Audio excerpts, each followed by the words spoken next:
got 2 more days, but yesterday was Veterans Day. Did you do anything for that day? For sure, yeah. I got to take pictures for JRTC of a few presentations of the colors, so that was definitely pretty cool to honor our veterans. I love that. I mean, it's definitely a great way to honor and celebrate our veterans who served in the military. But just to bring us back on topic, Cambria Hess is going to show you everything going on around the hill. Thank you, Yurem. Friday, November 14th, there will be a Veterans Day breakfast from 7:40 to 8:40 a.m. in the LGI. You can RSVP with the link on our Instagram at rock.hill.media. Last Thursday, the FFA organization hosted a leadership development event on campus, giving members a chance to develop and practice their skills before their district contest yesterday at McKinney High School. 5 different groups of students participated in various competitions.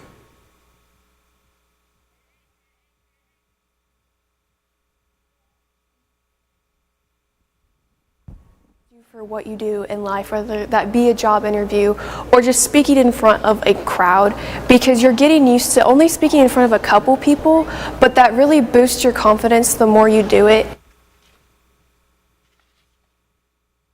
The results from the FFA district contest will include Molly Kiefer taking 3rd place in the senior creed speaking category, and other placing categories being job interview, senior quiz, green hand quiz, radio broadcasting, and public relations.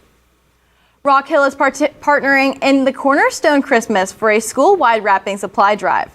Freshmen are collecting tape, sophomores are bringing bows, and juniors and seniors are supposed to bring wrapping paper.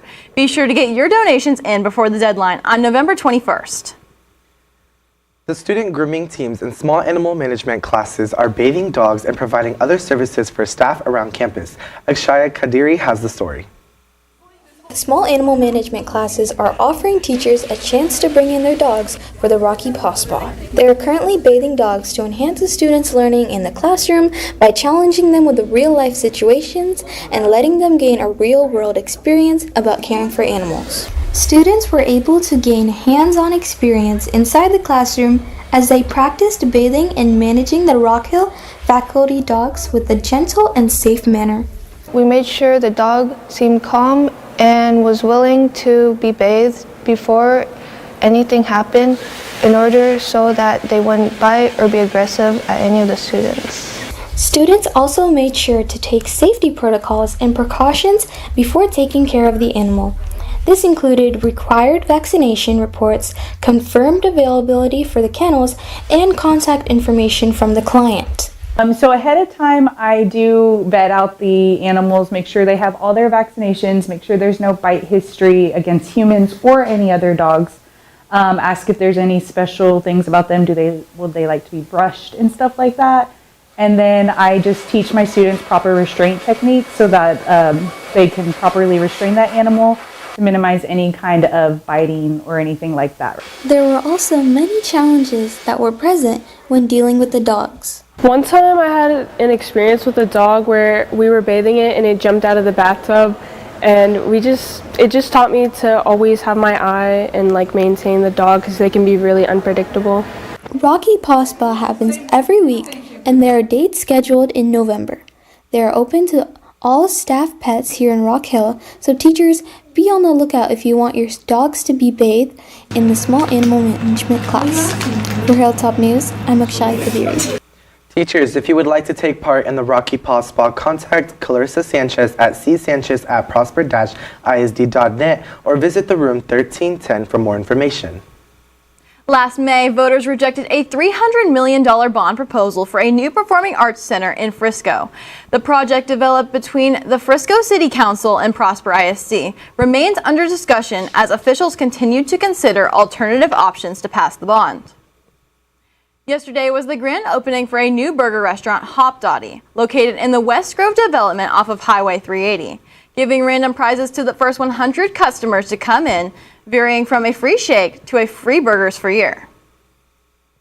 Jeff Yass, a New York billionaire, recently donated $100 million to the University of Austin in Austin, Texas.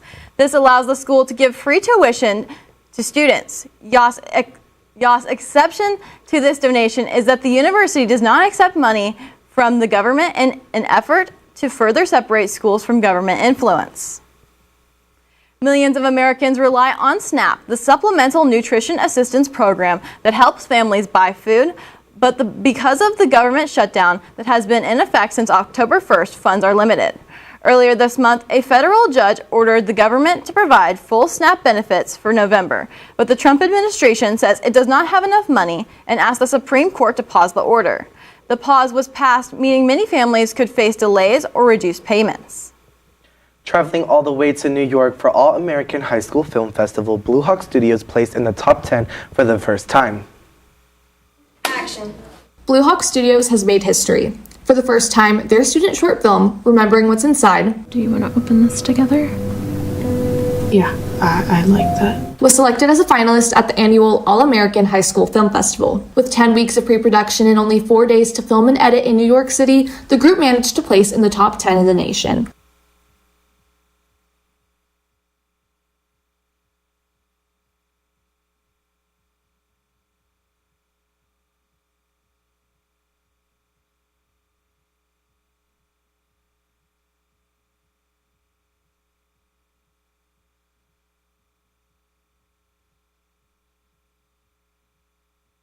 The filmmakers found a theme for the short film which was relatable to the audience. For me personally, I actually lost my friend, and because of that, like that grief and stuff, we kind of utilized those kind of points to kind of influence the film.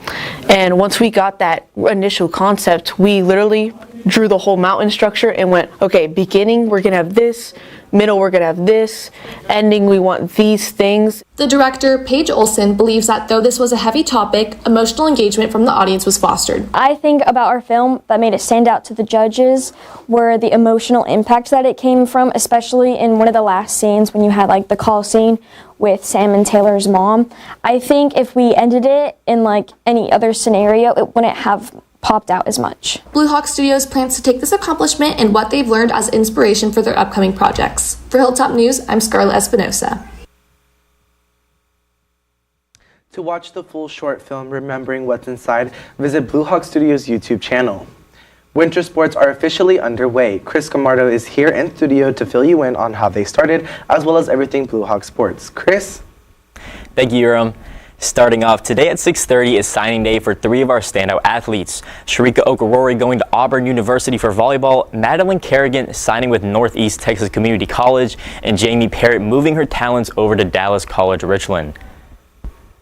Moving over to girls basketball, they had their first regular season game against Royce City, winning the game 61-49. Yesterday, they took on Heritage High School with Sophia Reed and Addie Johnson leading their team. So Sophia Reed had a double-double and a team high of 30 points along with 10 rebounds. Addie Johnson, on the other hand, finished with 10 points, shooting 4 from 6 from the field. The game was back and forth, but at the end, the Coyotes took the win 70-62. The team will be headed to Houston this week to participate in the Gander Tip-Off Classic.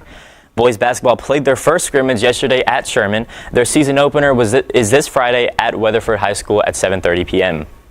Our wrestlers are getting back on the mats with our team competing in their annual Black and Blue match. This contest is meant for Rock Hill wrestlers to play each other, giving an outlook on what to look forward throughout the season. Blue won the match 62-50, and their next match is today at Panther Creek. And finally, football had their senior night last Friday against McKinney for their last regular season game. With this game being a must-win for playoffs, it was high stakes. With that being said, our Blue Hawks did not shy away with statistically our best performance of the year. Quarterback Nate Vincent threw for 5 touchdowns, tying the record with Brenner Cox back in 2021. 4 of those touchdowns Bryce Allen caught in the first half.